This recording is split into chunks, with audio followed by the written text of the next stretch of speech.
السلام علیکم زما ګرانو او زړه ته رانږدې مینهوالو یو ځل بیا مو سلامونه ته هرکلی کوم. نن دوستانو تاسو ته په زړه پورې ویډیو ده چې هغه زمونږ د واده لومړۍ شپه دا دومه برخه ده دوستان د واده د لومړۍ شپې عبارت ده چې زه په دې کور کې یوازې نه یم بلکې زما په غم شریک بل څوک هم شته.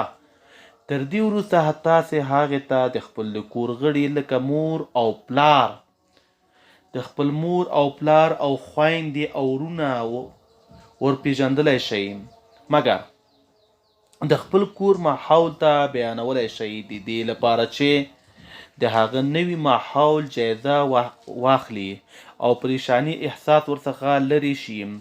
تاسې ته پکار ده چې خپل طبیعت هم ورته معلوم کړئ، یعنې دا ورته وښایاست چې ستاسې څه ډول طبیعت او مزاح دی، تر څو هغه ستاسې په طبیعت او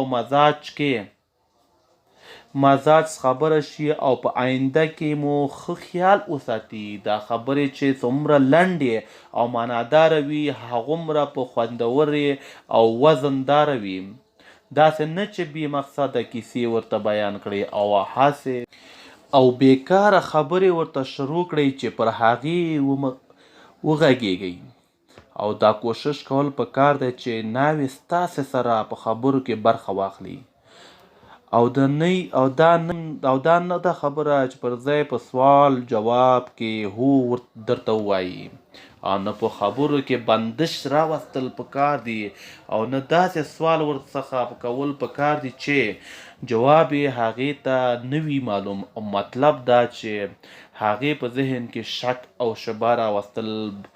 په دې کار باید هغه ستاسې سوال په جواب ورکولو مطمئنه او ډاډه وي. تر دې وروسته نو کوروالی کول پکار دی چې په دې صحبت کې تلوار یا تیزوالی کول نه دي پکار.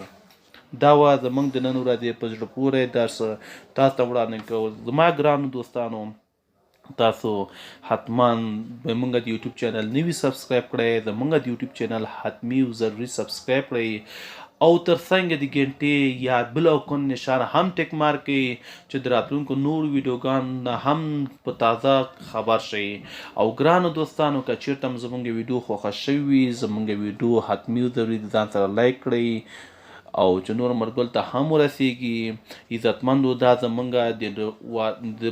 د دویم درس او د واده د لومړۍ شپې موږ غواړو چې نور درسونه هم تاسو د واده د لومړۍ شپې نور درس هم پاتې ده، غواړو دوستان چې هغه تاسو هم تشریح کړو. مننه.